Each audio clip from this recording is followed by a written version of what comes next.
Okay, it's now 7 o'clock, so I'm going to go ahead and get started. Hi everyone, welcome to tonight's virtual writers workshop.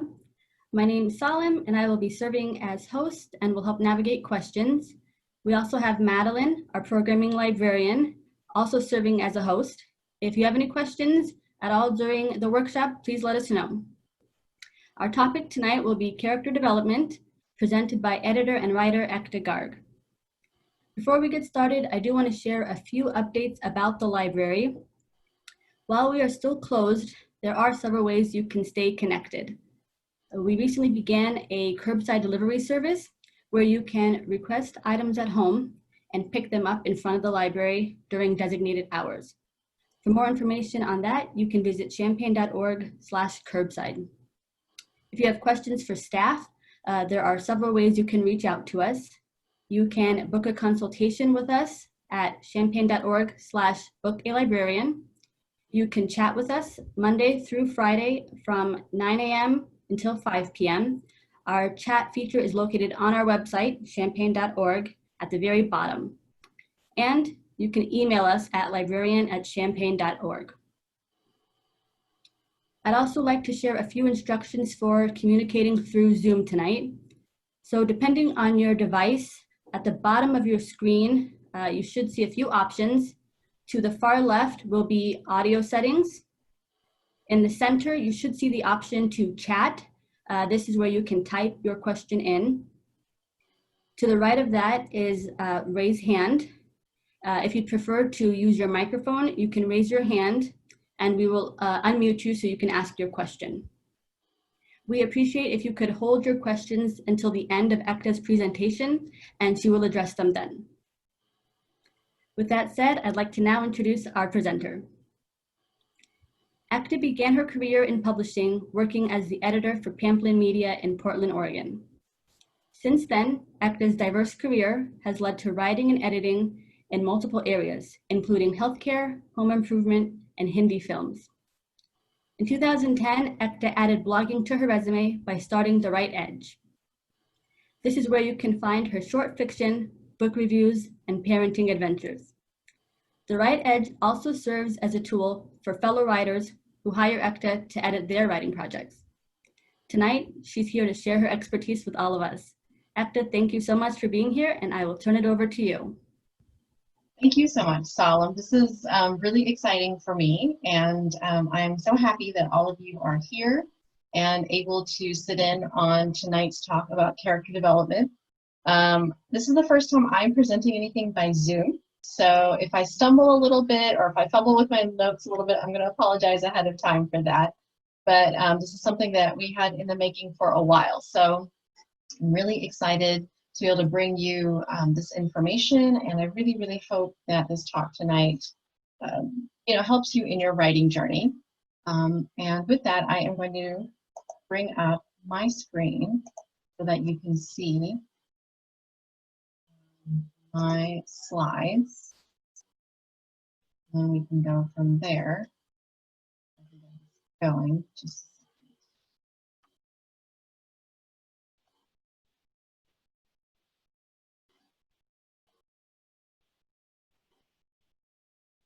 all right, Salim, can you see that?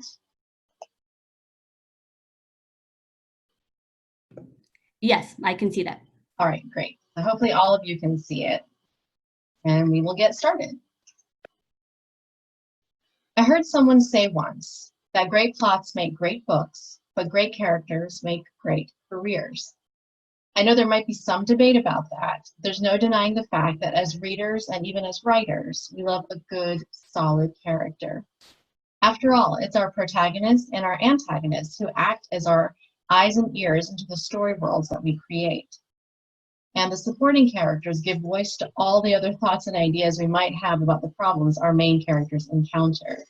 So having someone you can root for or even boo for an entire story or novel is essential if you want to keep our readers glued to their seats. A little background on me, as Saul mentioned, I've been working in publishing since 2005 and blogging since 2010. For the last 9 years, I've also been a freelance editor and have worked on book-length projects as well as shorter pieces. I've seen hundreds of manuscripts in a variety of lengths and read hundreds of characters. There's nothing quite like getting attached to someone in a story, and I hope after tonight's talk you'll have a little better understanding of how to create characters that make readers get attached. As I mentioned, I've been blogging for 10 years, but I actually got my start in publishing by way of journalism. I have 2 degrees, one in broadcasting and one in magazine publishing.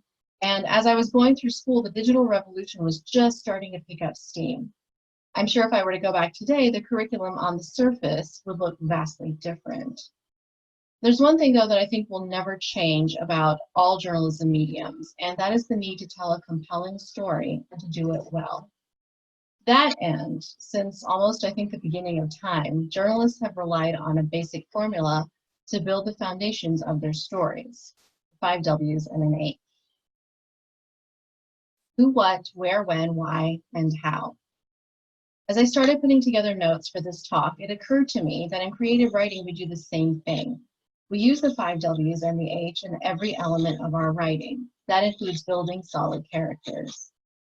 We'll get a little more into detail about the H, or the how, of how to do it in a few minutes. But first, I want to do a quick review of the fundamental elements of characters using the 5 W's.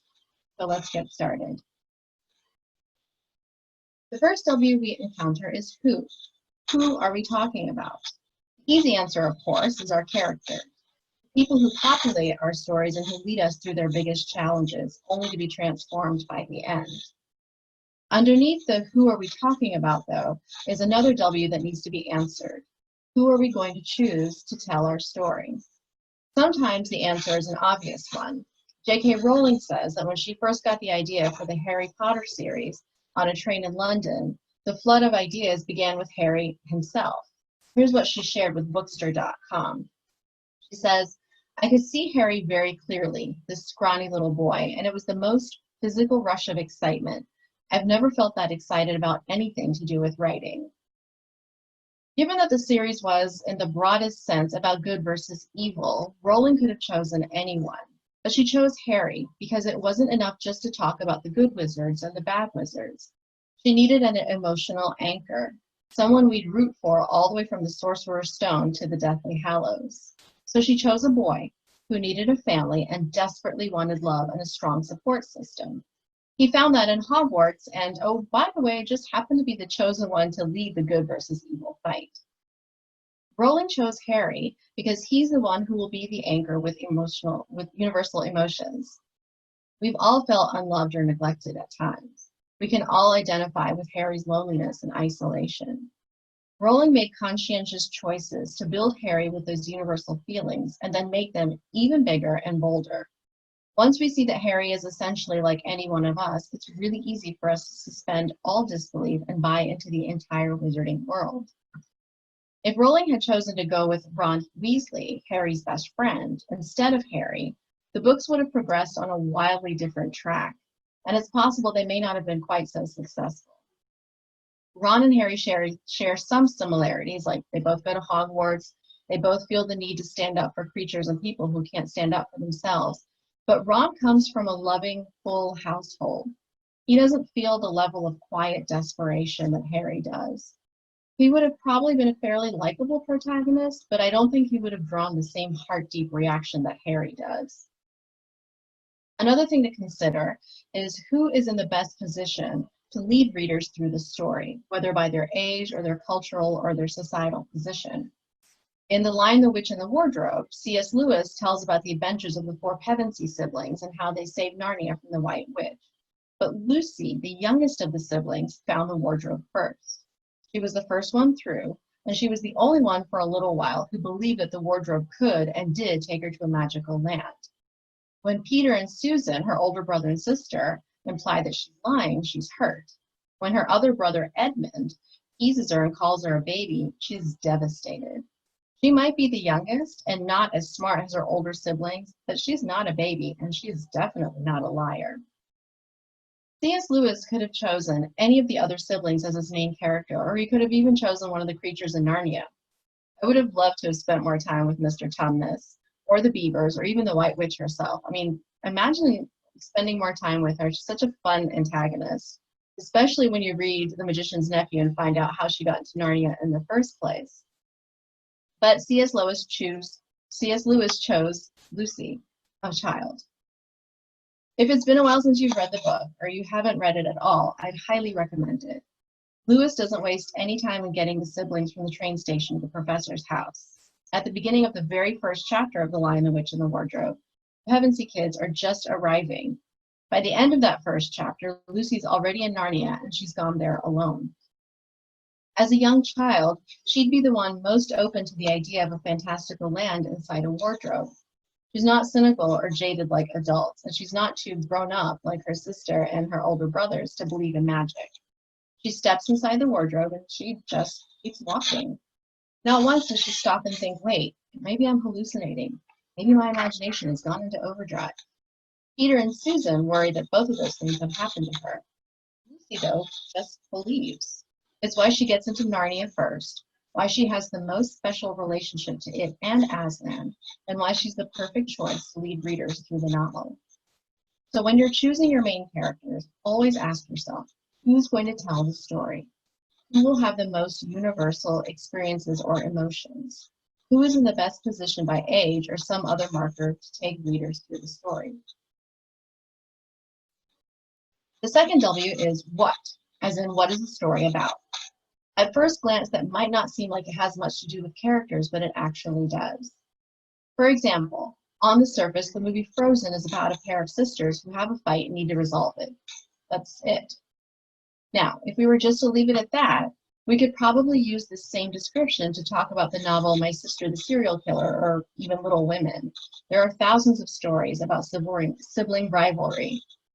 One thing that makes Frozen different is its setting, the fictional Scandinavian kingdom of Arendelle. Then there's the fact that Elsa and Anna are princesses, that after their parents' death, Elsa becomes the ruler. And then there's the small matter of Elsa being a literal ice queen. Oh, and she's plunged Arendelle into eternal winter and has run away. This, of course, creates a couple of big story problems right away for the characters. The first one is that the kingdom can't survive an eternal winter, of course. The second is that if Elsa's run away, that would mean Anna is queen, but Anna feels in her heart that Elsa belongs on the throne. Plus, she really loves her sister. And she's been waiting ages for her to come out of that room so they can build a snowman already. So she really has several reasons to go after Elsa and bring her home.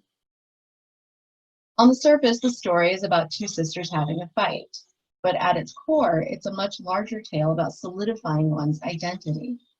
Elsa knows she loves her new powers, but she's terrified about what that means for her future as queen. Anna knows she loves her big sister, but without Elsa to keep her grounded, she's kind of flighty and impulsive. In building characters, it's important to decide what their story is going to be about on the surface, how that reflects what's going on underneath the surface, and then make their problems bigger than you initially imagined. That's where the real writing magic happens. Another example of this is the brilliant novel A Man Called Eve by Frederick Backman. The main character is bent on committing suicide. Uwe has tried to live without his wife since she died, but he's decided that he can't, and now he just needs to get on with the last act of killing himself. Except people and events keep interrupting him, like the stray cat that shows up at his house and absolutely refuses to leave, or the young family that moves in across the street. After they back their trailer into his mailbox, he very well can't commit suicide until he shows them how to back the trailer the right way now, can he? As we dig deeper into Uwe's story, we find out what his wife meant to him. We realize that on the outside, their love story might seem ordinary, but to Uwe, it meant everything. That's exactly why her death hits him so hard and why he can't go on without her. On the surface, Uwe seems like a crotchety old man who can't get along with anyone because they don't do things his way. But deeper inside the book and his character, we discover that the reason he's fighting so hard to control everything else around him is because he lost control over the one thing that meant more to him than anything or anyone in this world, being with his wife.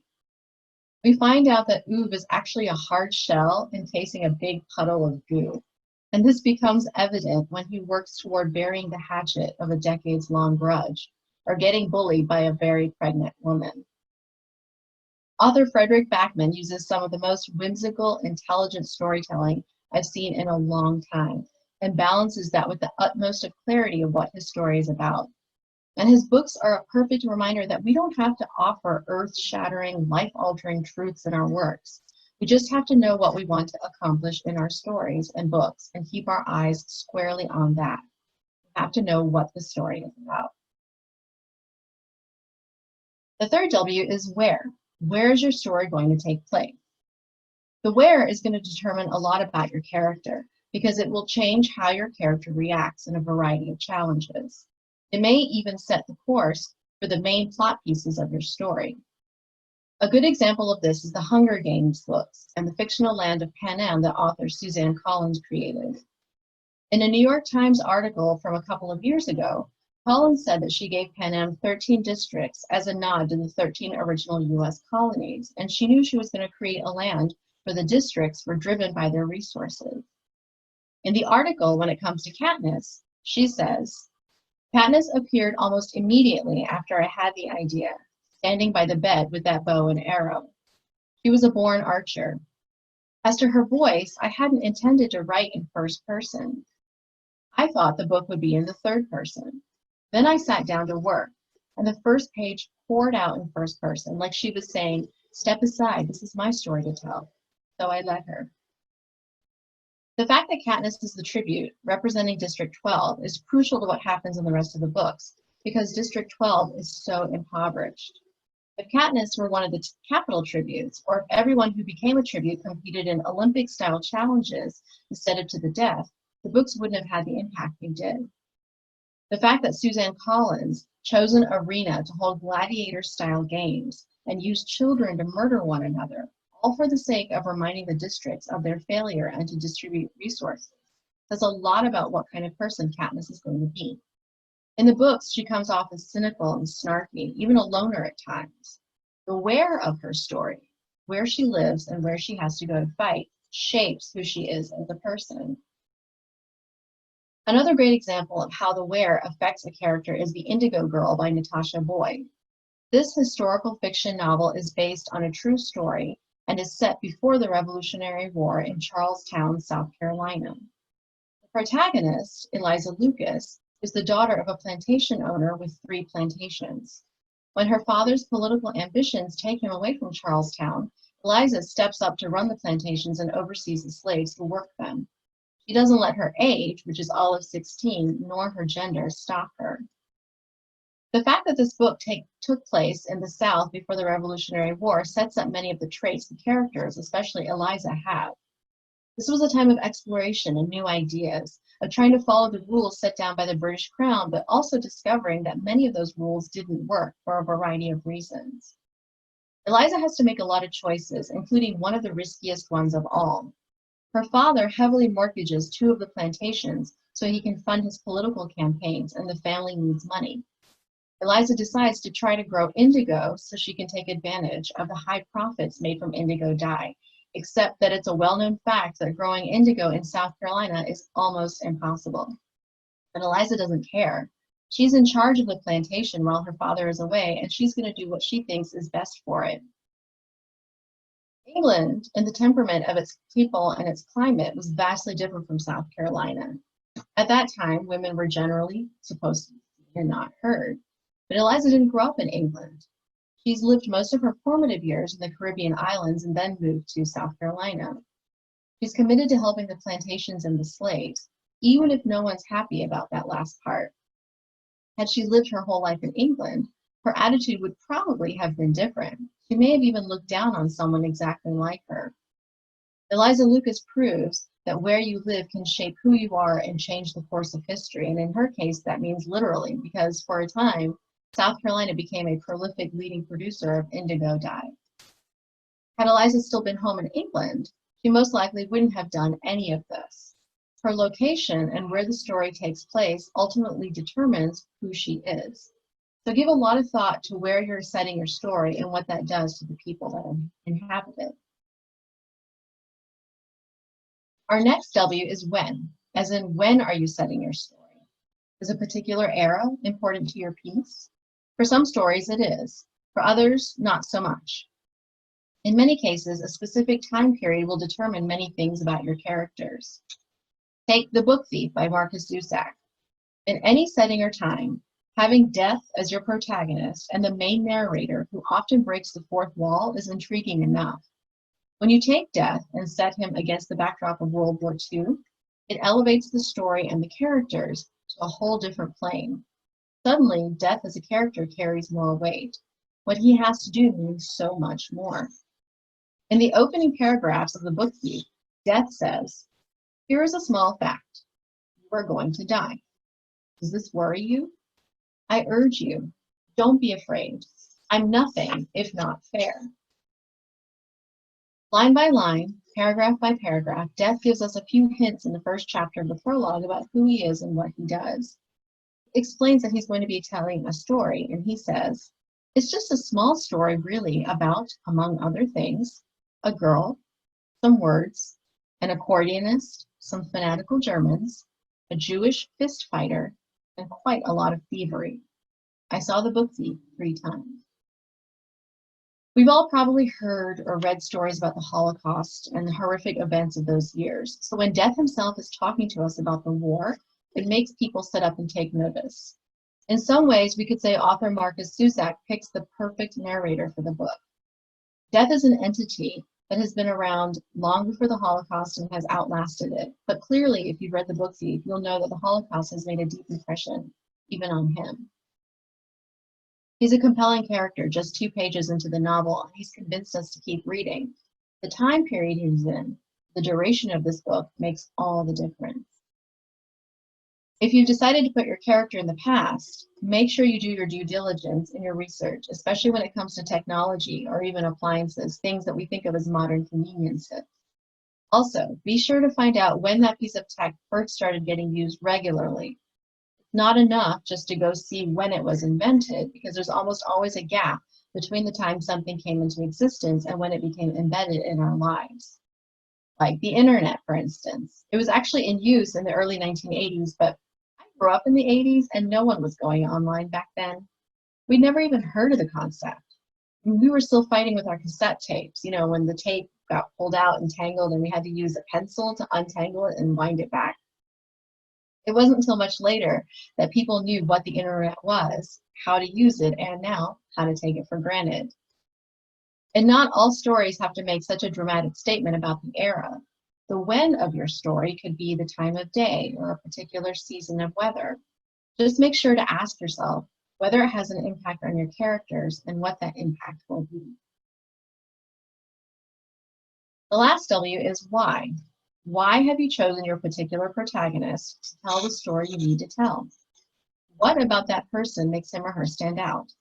Why are they best suited to the events you've got in mind? If you pick up Jodi Picoult's phenomenal novel, Small Great Things, you'll discover that one of the 3 main characters is Ruth Jefferson, an African-American woman who is a labor and delivery nurse.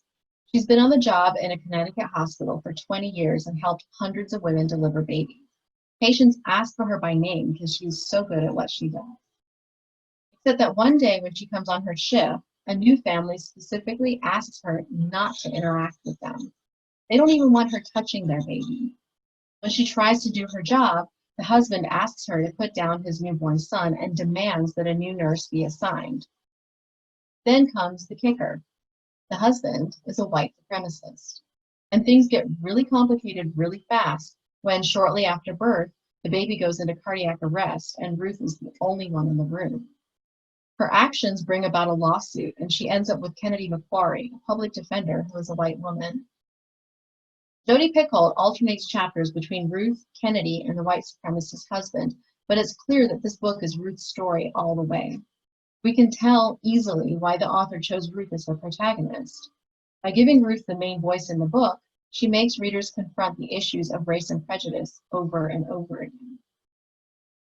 Also, another part of the why is, why are you telling this story right now? Is there anything happening in the world today that compels you to pick this story? In the fall, Mary Higgins Clark's last book came out. It's called Kiss the Girls and Make Them Cry, and it's essentially a Me Too story. A woman is harassed at work, and she's compelled to come forward. The main character of the book, though, is a journalist who gets word of the harassment and decides to do a news piece on it. Of course, this was Mary Higgins Clark. There was definitely murder involved, and in this case, there were several murders. The Me Too movement is still producing stories, and that's part of what motivated the author. Back in November, just after the book came out, Clark did an interview with USA Today in which she said, "As a writer, I want to create a story about a topic people are interested in and talking about at the time the work is being published. I also wanted to add an additional element to the Me Too stories that have received so much publicity." With this novel, Clark made the reporter, Gina, the protagonist instead of the victim. Readers do get to hear from the victim and from the harasser as well as his fixer, but Gina is the one taking the lead. Clark also chose to give Gina a relationship that's kind of on its last legs. She said, "I wanted Gina to increasingly have a feeling of being alone as she set about investigating what had happened." This is really interesting because Gina is in some ways feeling what the victim is feeling, isolated. Gina feels like she's in a place where she's the only one who understands what's happening to her, and she doesn't know what to do about it. But because of her journalism training, she has the ability to pursue the story about the sexual harassment with a single-mindedness and a determination to help the victim get justice. By making Gina her protagonist, Mary Higgins Clark keeps the larger narrative of the movement and its effects going. So consider carefully why you're choosing the character you have in mind for the story you want to write, how the story will impact the character, and why this character is the best person for it. Finally, the H, the how. How do we do all of this and write compelling characters? Let's get into it now. Would it surprise you if I said you could actually use the 5 W's and an H again to start putting together the key elements of who your characters will be? We're going to get a ton special tonight. So let's start from the top with our first W, who, only this time we're going to break it down to the basics.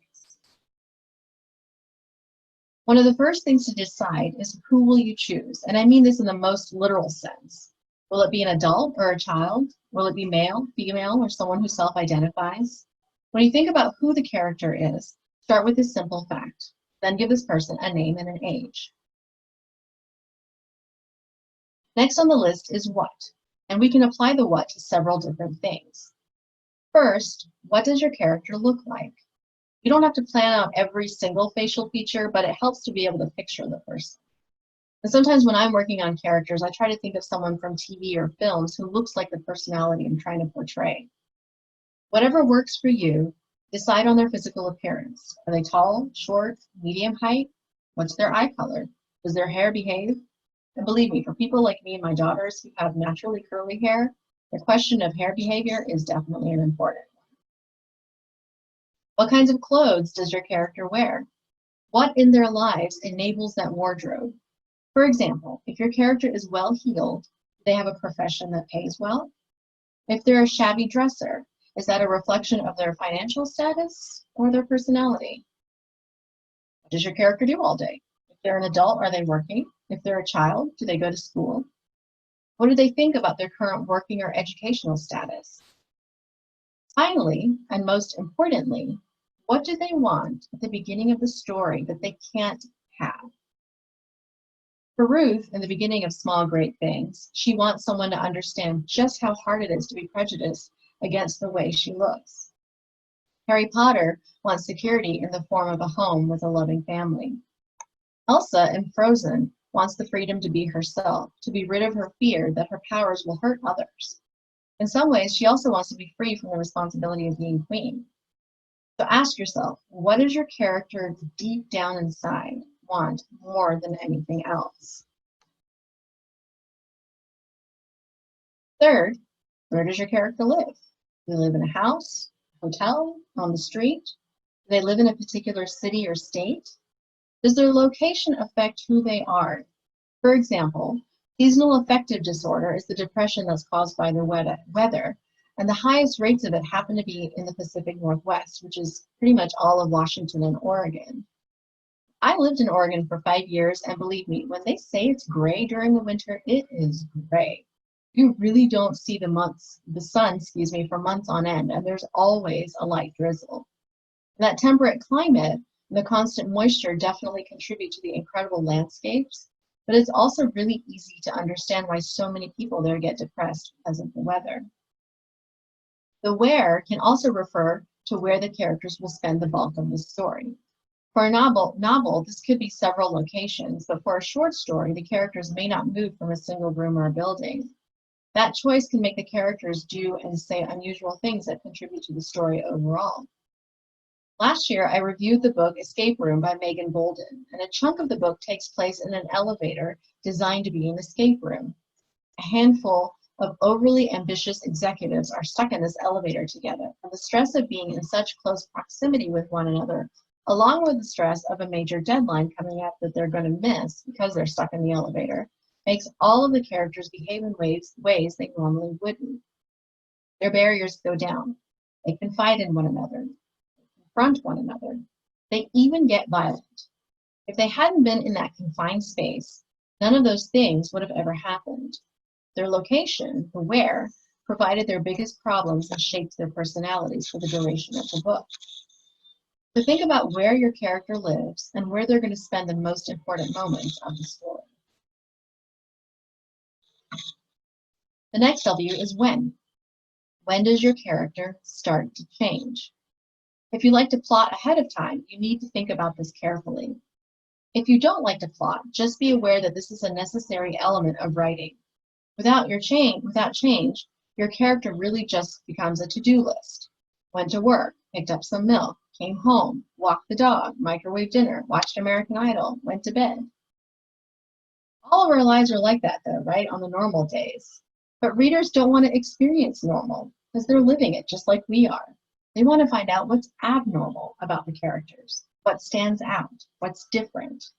That can only happen if we make our characters change through big story problems. Maybe they won't go from Quaker to Navy SEAL, but they'll be fundamentally different forever as a result of what happened to them. Some writing experts say a good way to incorporate this is to start the story on the day that everything changes. When the routine changes, then the character will have to change too. If we take our to-do list from before, went to work, picked up milk, came home, walked the dog, microwaved dinner, watched American Idol, went to bed, and start tweaking it just a little, we'll find out pretty quickly when our character starts to change. Maybe it'll be right at the start, when our character goes to work. Let's say they arrive and discover they were let go, or the building's on fire, or there's been a shooting. Or maybe the change happens when they come home. The door is standing open and the dog's missing. Maybe the routine gets disrupted when they're microwaving dinner and they're so tired that they put in the wrong numbers and the meal explodes. Or maybe when they sit down to watch American Idol, the show gets interrupted by a local news bulletin about a murderer on the loose, and the character realizes they're looking at a mugshot of their ex. Any of these disruptions to the character's routine will make them react. After they react, they'll have a choice of what to do next. Either go back to their routine or take action. The most compelling characters will take action, even if that action is as simple as double-checking the locks on the doors and windows after the news bulletin, because the character is suddenly out of their normal routine. That simple action will cause another reaction. Now, if you see your ex on TV as a confirmed murderer, I don't know about you, but I definitely won't be sleeping very well that night. So the reaction is that the character gets a bad night's sleep. Maybe they sleep through their alarm the next morning. They react again. They bolt up in bed and freak out over the time. Then they make the choice to start flying through their morning routine. And we've all been there, right? The adrenaline is pumping so hard that all of our attention is on getting dressed and out the door. It isn't until sometime later that we start to process what happened and why.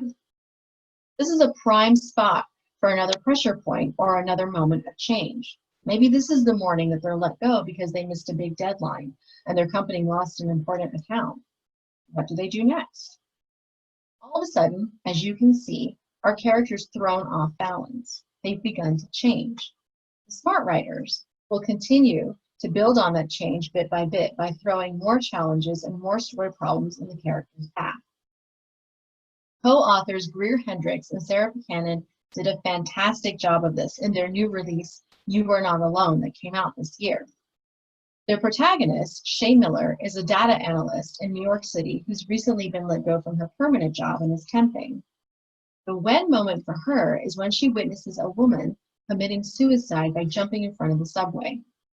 This makes Shay change everything about her entire routine and it affects the way she thinks, her sleep, even her morals. Without that big moment, Shay would most likely have still been stuck in that apartment with her former boyfriend, who she still loves, but who now has a new girlfriend. She would have still been spending her days collecting interesting but useless bits of trivia about the world in her little data notebook. When she sees someone make such a drastic change with their own life, it alters her own worldview forever. So, when does your character start to change? When does your character choose to act?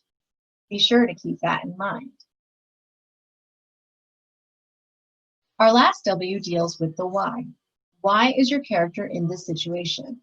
Why will it change them? At the beginning of the year, I reviewed Big Lies in a Small Town by Diane Chamberlain. The book follows a dual timeline. The first takes place in 1931 is about a young artist woman named Anna Dale who lives in New Jersey. She's entered a contest that was part of a real-life federal works program at the time. Anna is hoping to paint a mural in her hometown of Plainfield, New Jersey. She finds out that she didn't win the chance to paint her hometown mural, but for some reason, the judges have awarded her the opportunity to paint a mural in the post office in Edenton, North Carolina. When she goes down south, it's a brand new experience for her because she's never been there before. She's confused and also frustrated by the way Southerners are so blatant with their racism. It's a given then that when she starts to become friends with a young Black man, it causes a problem for her in more ways than one. The second storyline in the book has to do with a character in the present day. Morgan Christopher is a former art student serving time for a crime she didn't commit. She did confess to it, though, and her spirit's beaten down because she took the blame for her boyfriend. She thought he was the love of her life and that he'd come back for her. Instead, he turns tail and runs, leaving Morgan to rot in jail. Then she gets a chance to erase her criminal history. The catch is that she has to restore the mural that Anna Dale painted. For some reason, it was completed but never hung. Now, Morgan doesn't know the first thing about art restoration. She was in art school when she got arrested, sure, but she always pictured herself creating her own pieces, not fixing someone else's. But, as they say, desperate times call for desperate measures, so she agrees to restore Anna's mural. It's easy enough to see why Morgan's in this situation. She got into the first situation, going to jail, because she confessed to a crime. Even though she's never restored a coloring book page, forget about a professional mural, she knows why she gets into that situation too, because she wants to get out of jail. The bigger question of why Morgan was the one chosen gets answered later in the book and is part of the plot, so I won't spoil it for anyone here, but it ties into the ideas of race and using art to express ourselves when we can't use anything else. Morgan ends up learning a lot about her past and what her own art means to her in the process of restoring Anna's mural. When we think of why, we have to ask ourselves, why is it important for this particular character to solve this particular story problem? The answer will tell us a lot about the character and give us details that we can use in our stories to make them that much better. And finally, the how. How will this story impact your character? How will they change forever? I know plotters like to plot ahead of time, and pantsers like to sit and just let the words flow. They fly by the seat of their pants. But no matter what path you follow, which way you write, I can almost guarantee that if you don't know, even in the vaguest sense, how your story is going to affect your main character by the end, the chances are pretty high that you won't finish that story. Even if you have no other idea about how the story is going to progress, you should, at the very least, decide how your character will change by the end. Because really, the best stories are about changes in our characters. How do they become different people? How are they better or worse? How far have they come in their personal journeys? It's only after answering these questions that you can get to know your characters better. When you know your characters better, even if you don't spell out every single answer in your stories, you'd be amazed at how the information comes out even at a subconscious level. I'd like to wrap up tonight with some last thoughts and also share some resources that I've found that have been immensely helpful to me in building good characters. First, I want to touch on the subject of research. Whether you're writing a character from contemporary times or from a historical period, If there are aspects of the character's life that impacts them in a direct way, like maybe they have some sort of disability or illness, or maybe they work in a specialized field, then taking some time to do some research on those areas will actually help you develop your characters even further. Keep in mind, the amount of research you do should be in proportion to the length of story you're writing, and you have to be careful not to spend time down too many rabbit holes, no matter how much fun they might be. And believe me, I know they're very fun. But doing research makes your character and your story that much more authentic. The more authenticity you can bring to a story, your character and their surroundings, the better your story is going to be and the more engaged your reader will be. To that end, I know this might sound like obvious advice, but please, please, please do not rely on Wikipedia or the very first website in an online search to answer your questions about historical eras or other things like that. Your best way to avoid getting dinged by readers and later by editors and publishers is by spending time checking several sources. It's okay to use Wikipedia as a springboard, get a very general, very basic idea of what's going on, but then turn around and verify everything you've read by going to other sources. If you've got a question about a country, type that country's name in your search engine and see if their government has a website.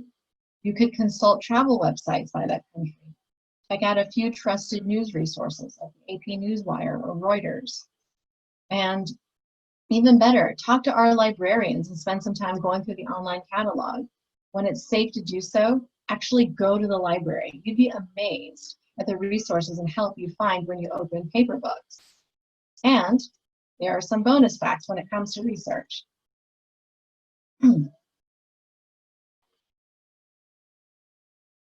First, if our Champaign library can't find what you need in-house, you're allowed to use your existing library card to borrow materials from other libraries. It's called an interlibrary loan, and that means our library here will do its best to track down the book or material you need within the network it shares with other libraries. You might have to pay a fee to borrow that item, but if it means the difference between your story sounding authentic or not, I think the fee is worth it. Bonus fact number 2. As residents of Illinois, we're allowed to get cards for the U of I library. Just think of it. We have the resources of a world-class library at our fingertips. You may not necessarily feel the need to do that level of research at the university for a short story, but if you're working on a novella or a book-length project, this could be a gold mine of information. Bonus fact number 3. In February, the Smithsonian Institution announced that it put nearly 3 million images online for free to view and download. These images come from all 19 of the institution's museums, its 9 research centers, libraries, archive centers, and the National Zoo. Just think of all the story ideas and verification you can get by digging into these images. Also, while many people don't realize it, the Library of Congress and the National Archives are also rich resources for writers who need to look into artifacts or historical events. And just like with our library here, both the Library of Congress and the National Archives have librarians and subject experts who are willing to spend time with you over the phone or email to help you find what you need. I'd also like to show you the books that I turn to the most when I'm looking for help with characters. First up is The Emotion Thesaurus by Angela Ackerman and Becca Puglisi. It works just like a regular thesaurus does. Start by searching for an emotion. When you open to the page of that emotion, you'll find its definition, followed by physical signals and behaviors of that emotion. You know how we keep trying to describe our characters as having wide eyes when they're shocked? Well, there are other ways that shock shows itself in body language and behavior, and the emotion thesaurus can help with that. It tells you internal sensations, which is perfect when you're locked in a particular character's point of view and need to show how they're feeling. There are also mental responses, long-term responses, signs that the emotion is being suppressed or pushed down, and then the book cross-references other emotions. If we look up the word shock, we'll see that shock may escalate to disbelief, disgust, anger, humiliation, or anguish. Then there are page numbers for all of those emotions. The same thing happens in reverse. Shock de-escalates to regret, sadness, and resignation. And again, there are page numbers for those emotions as well. There are even power verbs so that you can say more than just that a character looked shocked. Now they can gate or stutter or retreat. This is definitely one of my most favorite resources. When I was working on all 10 drafts of my novel, this book didn't leave my desk. If you don't use any other resource or even get any other resource, I'd strongly urge you to buy this one for yourself. Or ask for it for a birthday or Christmas gift, but you have to add it to your reference books as soon as possible because it is just that good. The second book that is also a huge help in building characters is The Writer's Guide to Character Traits by Dr. Linda Edelstein. This is a really interesting book because it's written by psychologists specifically for writers to use in understanding people and applying that information to building three-dimensional characters. Edelstein offers profiles of personality types, examines the characteristics of children and adults in a variety of situations, provides traits associated with specific careers, and more. She includes case studies to illustrate how people think, feel, and react in various circumstances. She also goes into the effects of romantic and family relationships on people. Writers can read about early childhood influences and how one major event can steer a possible antagonist personality toward negative activities and thoughts. Combining the information in this book with your own imagination, you can build grounded, realistic characters. Third is Take Off Your Pants, Outline Your Books for Faster, Better Writing by Libby Hawker. Character building techniques in this book can help you lay the foundation for the important people in your story. Hawker takes writers through a simple process of deciding who will lead your stories and what makes them who they are.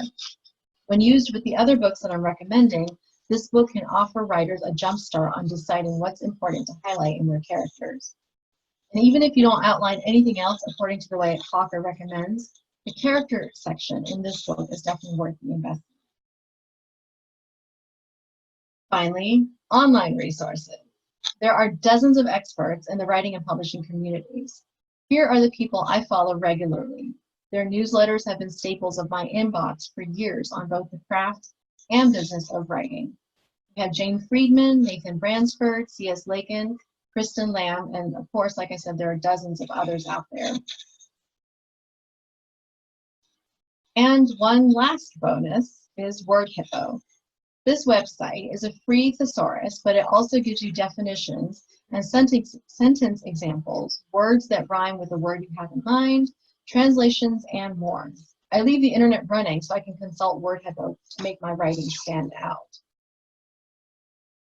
In conclusion, I'd just like to say that strong plots are the engines for good stories, but without strong characters in the driver's seat, your piece really won't get anywhere. I hope that all these questions and resources help you in building your own characters. Finally, one of my passions in life is to help other writers, so please don't hesitate to get in touch and follow me on social media. As I mentioned earlier, I've been in publishing for 15 years and a freelance editor for almost a decade. Most recently, I've enrolled to become a certified book coach, and I'm on the lookout for writers who will give me the opportunity to work with them on the certification process. I'd be grateful to spend time with you in working on characters and stories that change people in the world, because I firmly believe that words have the power to do just that. Thank you very much, and I'm ready for any questions you might have. Thank you, Ekta. That was wonderful. We do have one question that came in. So Cynthia asks, do you think one fundamental is more important than the others? Is why important from the beginning? And is it not a good idea to have two whos? I think that, in all honesty, I really feel like all of these things play an important part. And when you're building your characters, I don't think you necessarily have to start in a certain order to build them. You don't have to start with who first and then go to when, or start with why and then go to who. I just laid these out to show you the questions that you should be asking for your characters. But I don't think you necessarily have to follow them in a certain order. Sometimes, as I pointed out, J.K. Rowling, when she started thinking about Harry Potter, Harry himself just clicked in her mind right away, and that's where she started.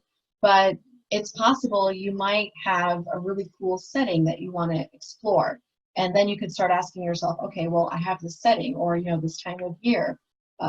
Who would be inhabiting this place? And then that might bring the thought of a character to mind. So it's not necessary that one is more important than the other. I think they all play, you know, crucial roles. But it's also not necessary to follow them in a specific order, because as writers know, you know, story ideas, character ideas come to us from all different locations and inspiration. I hope that helps. I hope that answers the question. Thank you. And Elizabeth is asking, which I'll address to the group, is there a way we can get this PowerPoint to reference back to? Yes, so what I will do, it might take me a few days to do it, but what I will actually do is I will take these notes and I will condense them and put them in an easy to read format and put that up on my blog. I actually have started a project where I'm going to be doing that with all the presentations I do. So I will definitely have the main points from the PowerPoint available on my blog, and I'm just going to leave that up there, and it's going to be free for anybody to use and reference and pass on to other writing friends in the future. So definitely stay in touch via social media, and I will announce when I have that up, but I will definitely make these notes available for people. Wonderful. And if you don't mind, you could always share it with me. And if you signed up for this class, we do have your email, so I can also email to people as well. Yes, absolutely. All right. Is there any other questions for Ekta? We'll give it a moment and see if a new question comes in. Don't be afraid to chat with me, guys. Like, I'm here, but, you know, I'd love to hear your voices, see your faces.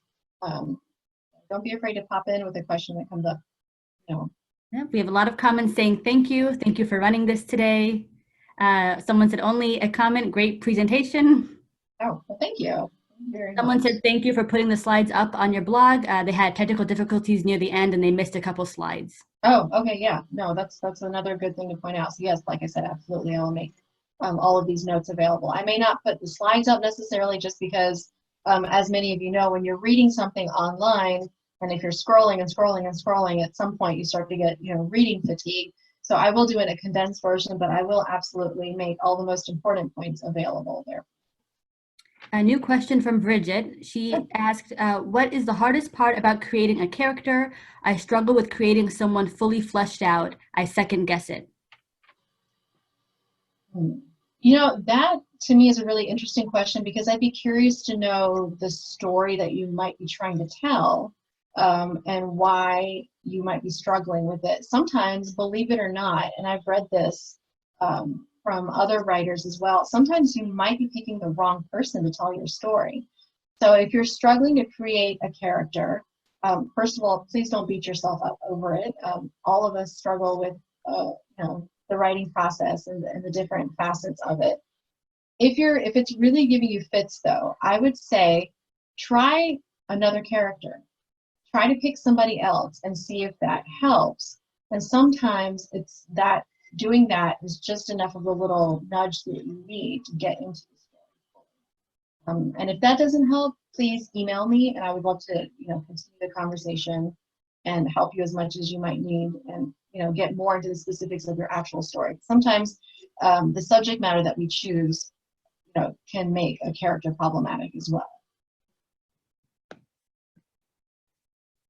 So someone is saying, you know, as people go through many turbulences from work experiences, political unrest, she says, if you want to write something about that others can learn from, and you want to write for the common good, how do you, any suggestions or advice on how to organize your thoughts? That's a really good question. I think maybe sit down and try in 1 or 2 sentences to express, whether you write, you know, when you start with your writing process, some people like to write by hand first and then transcribe their notes, or some people like to start at the computer. Wherever you like to start, sit down and try in 1 or 2 sentences to express what it is that you want to get out of the piece first. So, you know, you could say something like, I would like to share my experience with racism. I would like to share what it was like to be involved in a protest today. I want to tell about my friend or family member's account dealing with COVID. And sometimes seeing it spelled out like that will help you start on a path. But once you start with that, once you can see in clear black and white what you want to say, then underneath you could start with something as simple as, here are the main people involved. You list their names. And then you could do like a bullet point list of, here's what happened.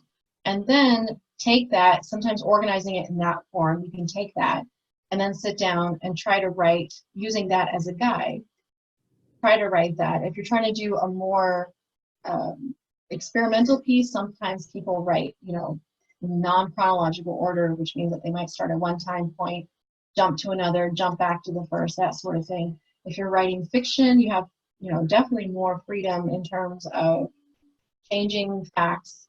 If you're trying to write a nonfiction piece, just stay true to the emotions. I think that's the most important thing, because no matter what the time period we're going through, no matter what the challenges we're going through, people definitely respond to authenticity and to real emotions. And so don't be afraid to express them, and don't be afraid to be real, but do be real. I think readers are really smart, and they can figure out when you're trying to step away a little bit. And your first draft might be the most raw emotions. That doesn't mean that you have to put them in that raw form in the final work. But I think starting with those points can help you shape the work later. Hope that helps. I hope that makes sense. Thank you. So 2 new questions came in. The first one is asking, is it okay to start with a character based on the personality of a close friend or even yourself, or is that too limiting? I don't think so. I don't think it's limiting at all.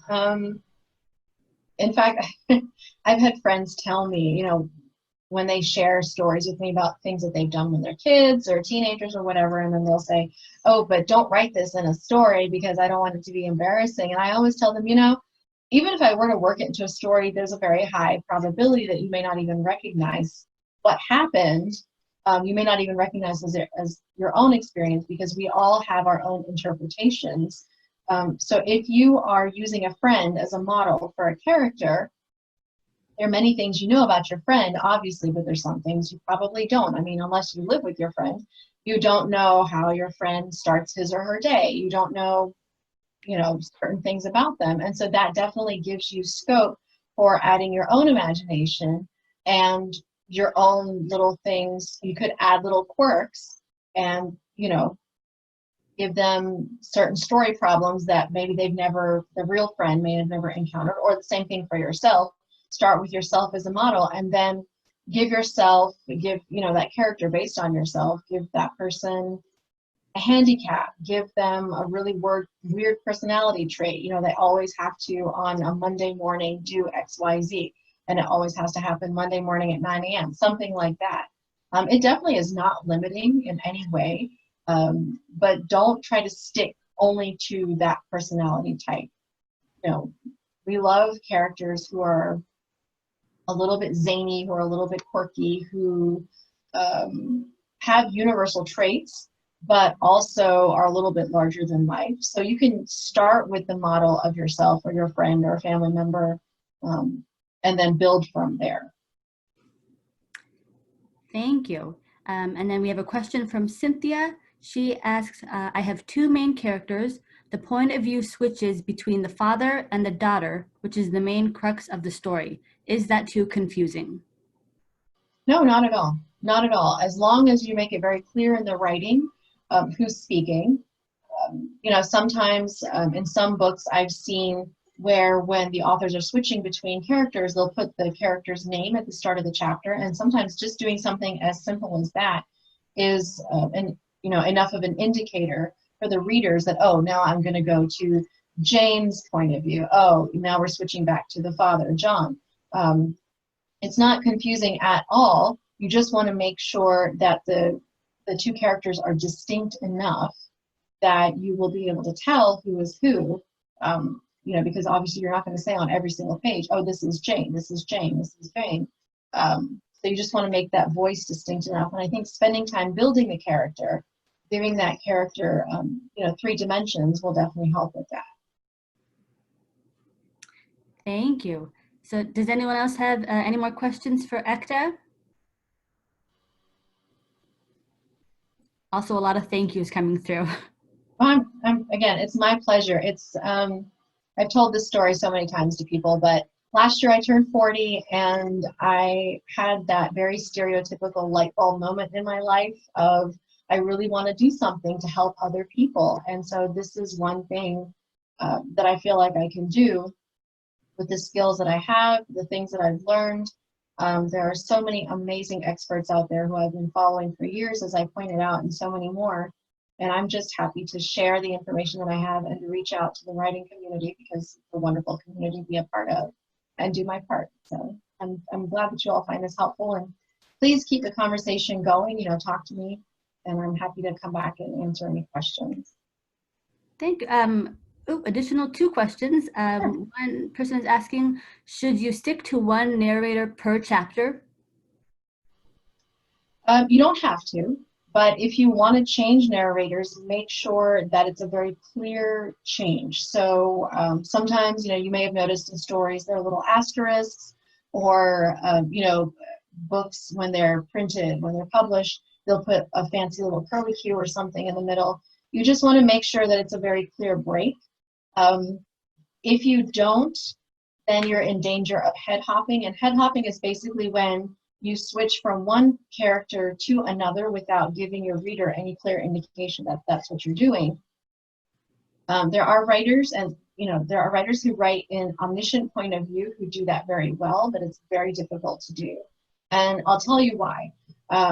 Readers come to stories to bond with characters and to go on an adventure, whether that's a sci-fi adventure, whether even in women's fiction, you have these relationships that these women or the other characters are navigating, and it's something different. And the way that you're going to get a reader to stick with you for the duration of your story or your novel is by giving them time to bond with your characters. If you are constantly switching from one character to another without telling your reader, oh, I'm going to switch, it kind of jars them out of the story for a moment, kind of makes them go, oh, wait a second.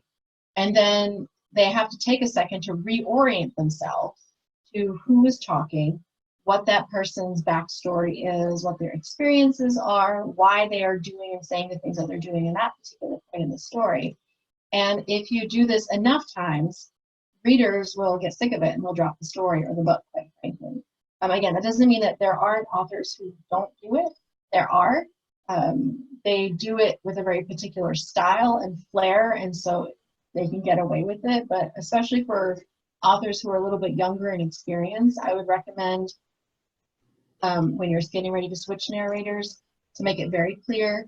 It's okay to have more than one in a chapter. Just make sure your reader knows that this is what's going to be happening.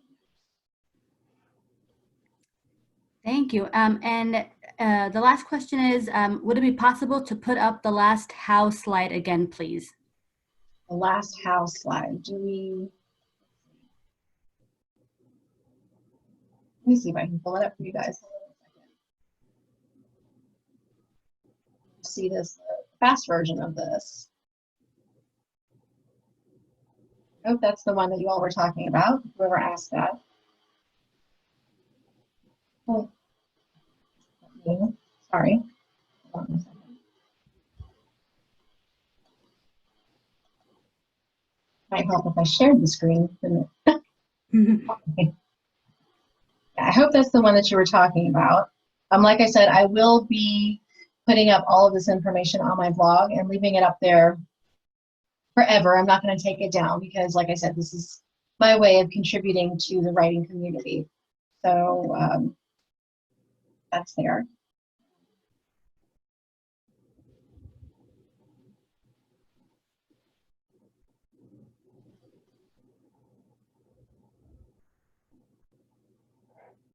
Anything else?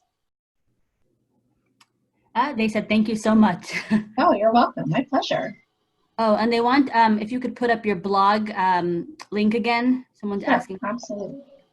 Bring that up just. So that is how to get in touch with me in a variety of ways. I am becoming more active on social media now, so I will get tweeting to people, and Instagram. I'm still learning my way around. I haven't been on Insta nearly as long, so I'm still kind of feeling my way out around that. But definitely follow me, and I would be happy to talk to you. Email me. Email is probably the fastest way to get a hold of me if you have specific story questions. I try to make it over to social media every single day, and I usually do, but a lot of times I'm kind of scrolling, kind of skimming, because I do have other things that I'm working on during the day, and so I kind of use social stuff more as a break. So if you have a specific story question, definitely email me, and maybe in your subject heading you can put that you attended the talk, so I know who you are and that you're not just some random scammer, because I get some really weird spam. So yeah, definitely email me and let's talk. Let's have a conversation.